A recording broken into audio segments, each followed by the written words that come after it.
Hello, hello. Welcome again to another impromptu video.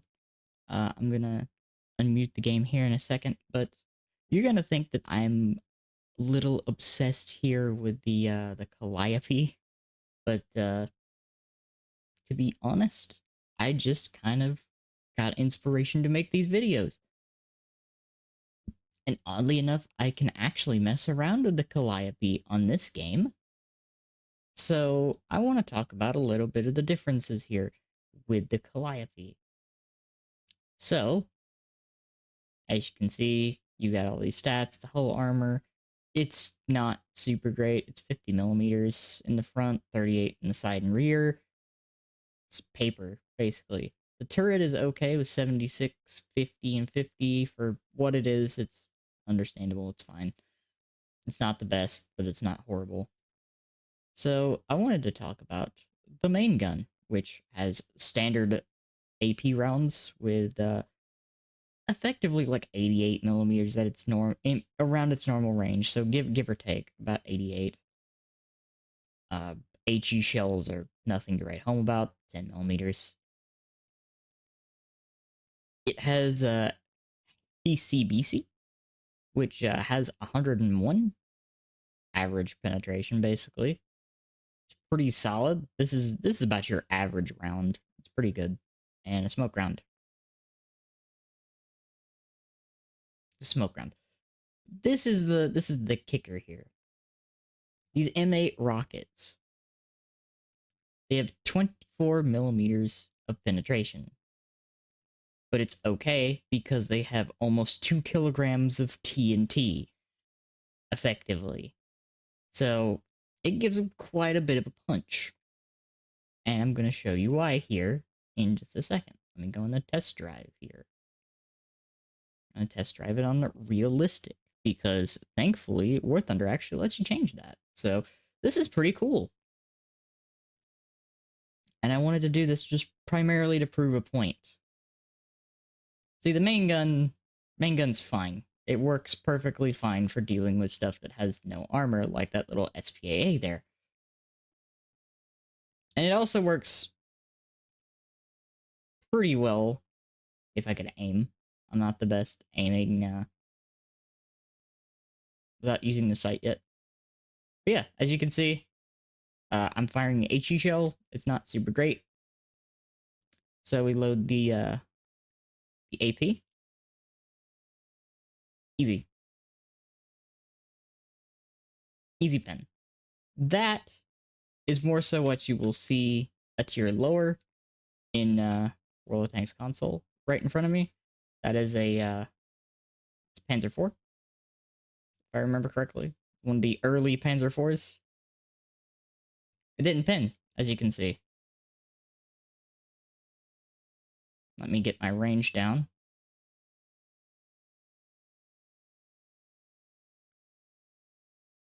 There we go.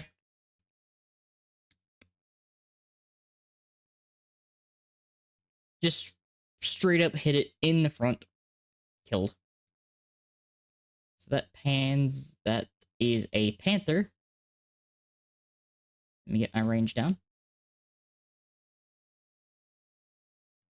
As you can see, direct hit, no damage. Why? Because this rocket only has 24 millimeters of penetration. It has a lot of explosives, but those explosives still have to get through the armor. And 2 kilograms of explosives is pretty good. But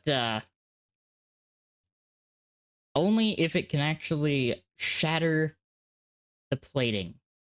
Which, I'm going to get a little bit closer here to this Panther to actually show you.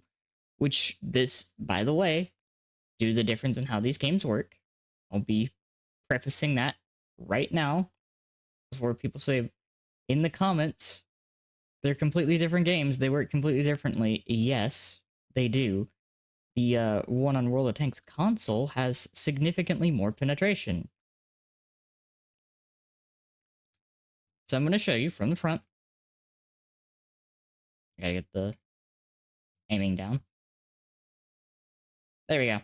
Nothing. No damage. And you can see it just left a little dent. So we get over here to the side.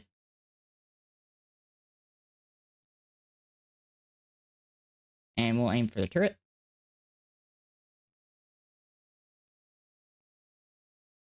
And you'll notice it's not really doing anything to the Panther. Because in World of Tanks console, this would be a tier higher. Now we get behind.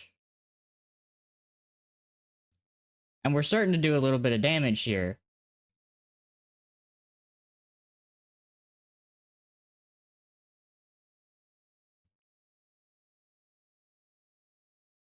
But as you can tell, it's not really super effective against the Panther.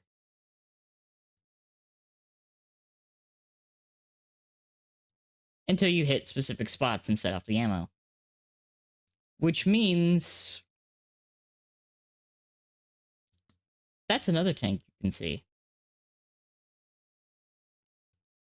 So, in World of Tanks console, you can actually pin this thing from the side. With the standard cannon, not so much the funky little missiles. Oh, missiles. The funky little rockets. You're not going to pin a King Tiger from the side with the rockets. Why? Because it's just impossible. It's too thick. Same thing back here. If I remember correctly. Yeah, you're not getting through with the rockets. At all.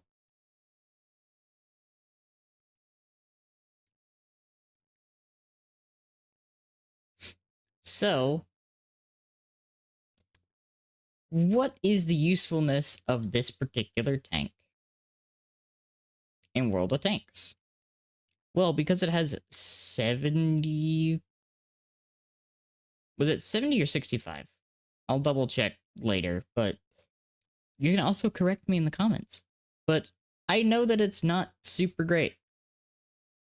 And it could use like a tiny bit more penetration. Because you give it just a little bit more penetration, then the splash damage is actually worthwhile. Because, like, at most you're doing, what, 250 if you actually pen? Which on lightly armored things, yeah, you're gonna absolutely ruin them. Anything with a semblance of armor that it just doesn't go through, you're either gonna do, like, nothing. Or, let's say, because the way console's set up, they have the spall liner and the whole reinforcement, whatever the fuck it is. I can never remember it, but if you have both of those on, and you get hit by the rockets, you're just gonna laugh at them. They're not gonna do anything to you. And you're just gonna punch straight through the front of this tank. Now, why is that? Because it has no armor. It's an E4 at tier 6. The KV-2's HE shell can go through the upper plate of this thing. I want to make that very clear. The HE shell from a KV-2 will go through the front of this. So, guess what you're gonna see a lot of being a tier 6? That's right, you're gonna see the Dreadnought, the thing with the SU-152's gun, which is better than the regular KV-2, and it's a tier 7. So good luck fighting those things. Now, is it a bad tank? Yes.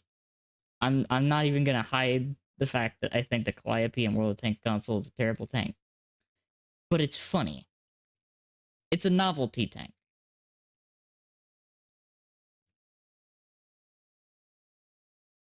Like, it's not supposed to be super effective, but you can make it work. And I'm okay with that. As a matter of fact, I would like more premium tanks like that. More premium tanks that aren't, you know, 152, 183 fucking high alpha auto loading monstrosities. I would rather have more silly shit like this. I mean, hell, give us the fucking Katyusha. If you've added rockets, you might as well add the Katyusha. Add a fucking line of these things. Add some little rocket rack things. Add the funky little BT-7 with the two, like, anti-tank torpedoes. Add the Matilda Hedgehog, you know? If you're gonna do some funky shit, do some funky shit. Don't just, like, introduce something and then do nothing with it. Like, you know, you got an opportunity. If you want to make something funny, make something funny. You don't have to make premium tanks that are fucking power creep machines. Like, they don't have to be tier 10s. They're like, just, you know, add a little variety to them. Don't just make them all like the same. Because that's what makes gameplay interesting when there's niches. Like, for instance, it's why, like, as you know, I'm grinding the E5 line, and this video is already longer than I intended it to be, but you know what? That's fine. We're talking about stuff. But the E5 line, in particular, is a tank line that is built around being a jack of all trades. It's a master of none, jack of all trades. Like, once you get up to a certain point, that's what they become. I completely overshot that. That's fine. So basically, in contrast to that, we have the French line, which I'm going to continue to call the 50B a heavy tank line because the 50B was a heavy tank project, and changing it to a medium tank is probably still one of the dumbest things I think I've seen.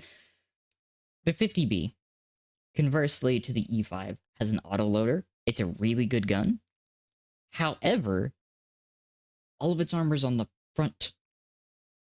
Everything else, the sides and the rear, are completely thin so that it could have more power and more speed. It's fast. It's good at using its damage per clip because of its very effective gun. And you have to play it as a support tank primarily, or play hyper aggressive, run in, empty your clip into a tank, and then run away to reload. But you have to watch out for high alpha things, which currently there's a lot of those. Too many of those, even. And that kind of variance of play is something that is kind of what makes the game fun. When everything plays the same, the game stops being as fun. That's basically what I want to point out. Why am I putting it so bluntly for that? Well, I mean, because there's potential to, you know, continue to make the game fun. And I want to see that. So, that has been my very long-winded video. Technically the third time I've talked about the Calliope and addressed some other things. I hope you enjoy. Please let me know down below what you would want to see more of, because, like, this is the thing. This is what this secondary channel is for. I want to do more short form video content. It's all gonna be live. You're gonna get me unfiltered. Why? Because I don't really care all too much about the monetization of this channel. I just want to entertain people. That's basically it. And you know what? If it also includes being a little educational and sharing some insight and opinions, then yeah, sure. I'm down for it. I'll go for it. This has been my, like, hyper fixation for the better part of a decade.